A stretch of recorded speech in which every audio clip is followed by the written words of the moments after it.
Hi, everybody, and welcome back to World History. This is our final section of notes for the French Revolution. So go ahead and get your notes out. Let's get started. So, of course, we have some terms and people to go over.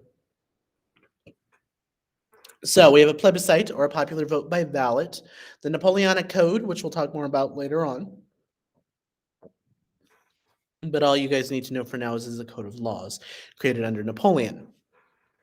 Annex, you added territory to an existing state. The continental system, a form of economic warfare that closed European ports to British goods. We'll talk more about that in a little bit as well.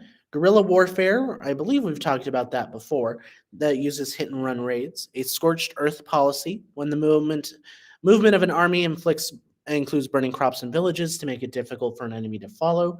Abdicating or stepping down from power. And the Congress of Vienna, a meeting of heads of state within Europe after Waterloo to restore stability and order in Europe. They also have legitimacy, or the principle by which monarchs have been unseated by the French Revolution or Napoleon were restored. The Concert of Europe is a system in which the powers of Europe met periodically to discuss any problems affecting the peace. So, our essential question: explain Napoleon's rise to power in Europe with his subsequent defeat, and how the outcome still affects Europe today. Well, Napoleon rose to power in the midst of the near chaos in France, and he was a strong military leader and encouraged French nationalism that brought Europe to its knees. His laws were spread throughout Europe during the expansion and remain important in many countries today. So, Napoleon Bonaparte was a military hero who rose quickly through the army. He favored Republican rule and the Jacobins. In 1793, he drove the British out of Toulon, won victories against the Austrians, and captured most of northern Italy. 1798, he lost Egypt, but hid news of his worst losses by censoring the press. And in 1799, he overthrew the Directory and set up a three-man governing board known as the Consulate, with himself in charge. So he became the first consul. In 1802, he became consul for life. 2 years later, he crowned himself the Emperor of the French, and at each step, Napoleon had held a plebiscite and had been strongly supported by the French people, actually. So Napoleon restored order and prosperity, and he strengthened the central government. He actually controlled prices, encouraged industry, built roads and canals, and set up public schools. And his policies gained him support among also social classes. He made peace with the church, encouraged emigres to return, recognized peasants' rights to the lands they had gained, and opened jobs to all based on their talents. His most lasting reform was a new code of laws known as the Napoleonic Code, which established things like the equality of all male citizens before the law, religious toleration, and abolition of feudalism. The code embodied the Enlightenment principles we talked about last unit, but women lost most of their rights of citizenship that had been established earlier on in the Revolution. From 1804 to 1812, Napoleon successfully battled most of Europe and created a massive empire. France annexed the Netherlands, Belgium, and parts of Italy and Germany. And Napoleon cut the Prussian territory in half and abolished the Holy Roman Empire. He also placed his own relatives on some European thrones to help extend his power even further. So if we look at this world map, everything in the dark purple is the Empire of France directly.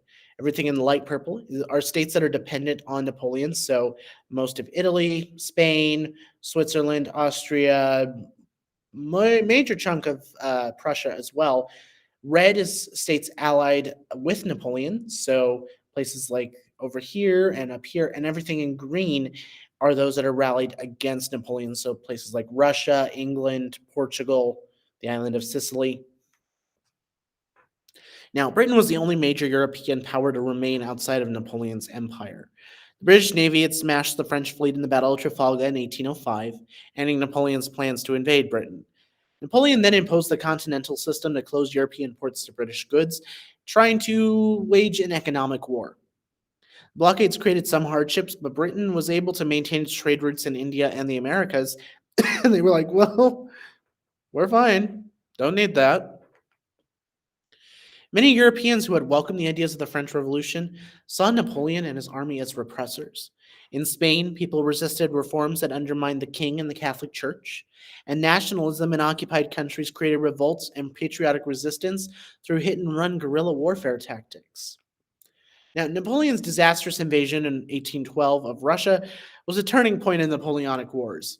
Um, Now, it's important to note the Tsar of Russia initially supported Napoleon, but ended up withdrawing from the continental system.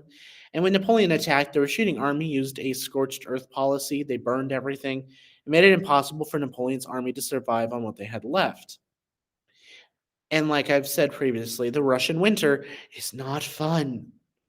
Faced with that winter, Napoleon retreated, losing most of his army on the way back. Now, Russia, Britain, Prussia, and Austria formed an alliance against France to defeat Napoleon. In 1813, this new alliance was defeated Napoleon in the Battle of Nations. Napoleon abdicated in 1814, and Louis XVIII was recognized as King of France. Now, but Napoleon returned to France in triumph after Louis XVIII's return, rekindled fears of the old regime being reestablished, and he essentially took power back. His return to power only lasted 100 days, though.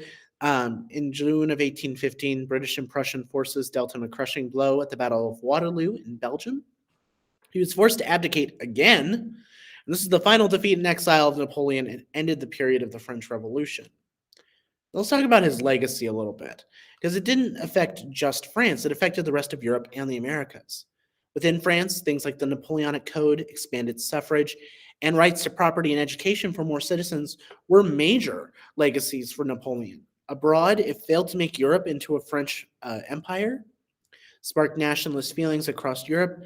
It created what we know as modern day Germany, and it sold the Louisiana Territory and doubled the size of the United States. Now, after the Battle of Waterloo, diplomats and heads of state at the Congress of Vienna redrew the map of Europe. Their chief goal was to create a lasting peace while preserving the old order. They wanted to create a balance of power, protect the system of monarchy, and prevent French expansion, because now the French were really the worst ones to deal with. The architects of peace promoted the principle of legitimacy and restored monarchs and nations throughout Europe. Austria, Russia, Prussia, and Britain formed the Quadruple Alliance to protect the new order. They pledged to act together to maintain power and suppress revolutionary uprisings. But that was a big deal for the time. Now, the creation of the Council of Europe enabled the powers to meet periodically to address any problems, and it created a general European peace that lasted for 100 years. However, they did not foresee how nationalism would shake the foundations of Europe and Latin America in the next few decades. Really, once you're past Napoleon and about 100 years after, it's when we hit World War I, one of the worst conflicts in human history. But that is it for notes for today. So your assignment is going to be the French Revolution journals, which are posted on Google Classroom. I'll see you all next time. Bye, everyone.